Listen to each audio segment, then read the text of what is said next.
The 2026 legislative session has now concluded. The 60-day budget session saw just over 170 bills and resolutions become law. 32 of those were vetoed and overridden by the legislature, and 18 of those became law without the governor's signature. Some of the big items lawmakers debated this year were reforming Medicaid, Kentucky State University and Fayette and Jefferson County's school boards, raising the age for sports betting, child care reform, criminalizing grooming, Ibogaine research, regulations to resume the death penalty, lowering the age for concealed carry, and many more, all becoming law this week.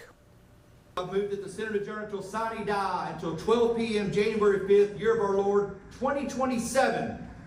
Without objection, this Senate shall stand adjourned sine die until 12 p.m. January 5th, year of our Lord 2027, or call into extraordinary session by the Governor of the Commonwealth of Kentucky. We are adjourned. So as the dust sort of settles here, there's a lot to unpack. I'll start here with you, Representative Burke. What do you think were some things that you're glad to see accomplished? What were some missed opportunities you think? I know we'll discuss housing a little bit later, or even some things you weren't too pleased to see. Well, I think one of the most bipartisan and able to be celebrated bills that we passed was the bill that criminalized grooming of children. It was about time that Kentucky took a stand to protect young children from adult predators who were seeking to take advantage of their immature minds and exploit sort of positions of power. So I was really glad that we decided to move on that and make the crime of grooming more defined so that it's easier to prosecute. I think that was a bipartisan success, and it was wonderful to see something like that come across the finish line. Representative Roberts, any thoughts? Yeah, I agree fully with Representative Burke on House Bill 4. Representative Proctor has been working on that along with my county sheriff and county commonwealth's attorney. It's a crucial issue. If we can't protect our children, we don't really have a purpose of being in Frankfort whatsoever. So that was one of the most important bills that I think we could have ever gotten through.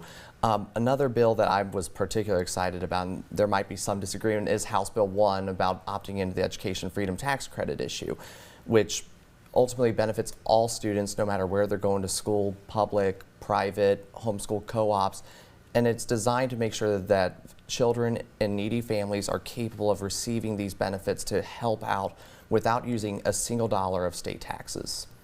Any comments you wanted to share on that one, Representative Burke? Well, I hope that House Bill 1, when it's enacted, will play out the way that Representative Roberts has described it, because if it goes that way, it will be good for Kentucky students and families. I am concerned, though, whether or not that will have impact in the same levels across the state, or if we'll see perhaps concentrated impact in urban areas like Lexington and Louisville and perhaps northern Kentucky. I want to make sure that students across the state, whether they're from a large metropolitan area or a small town, have the benefit of federal programs like the one we enacted through House Bill 1.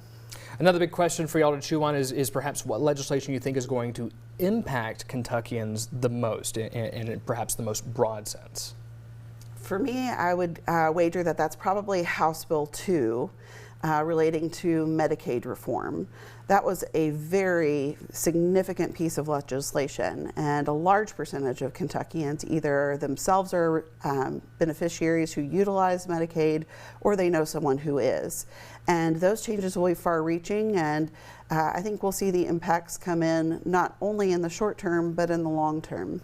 Representative Roberts? Yeah, House Bill 2 is absolutely going to have an impact on the Medicaid program, but we have to look to what we were trying to address. We had the auditor's report showing, I believe, $800 million of waste of just fraudulent transactions, people who aren't even Kentuckians receiving Medicaid reimbursements. That was clearly inappropriate.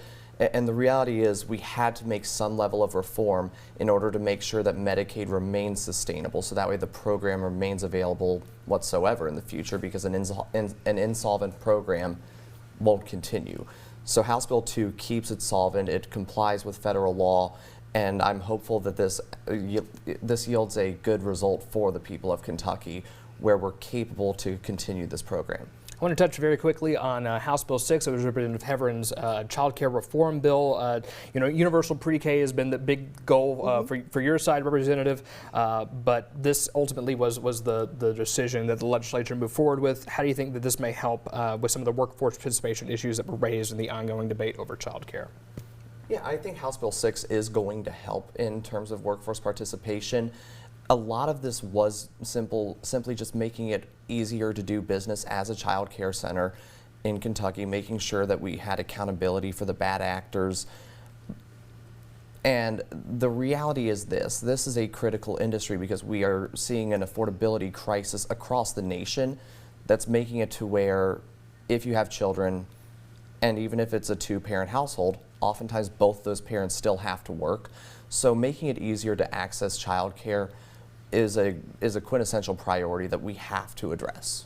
Last word on this, Representative, just a few seconds left here. Yeah, I completely agree that House Bill 6 was a necessary step, albeit a baby step, toward expanding the child care industry. My in-laws actually run an in-home child care center, and so this is something that my family knows about personally. And we made good gains through that bill, but I think that if we could follow the script put together by Michigan and perhaps move that needle a little bit further, we'd get even greater workforce participation. And I think that's a mutual goal. So much more I wish we could discuss here, but we're out of time. It was a big session. A lot got accomplished, so thank you all both.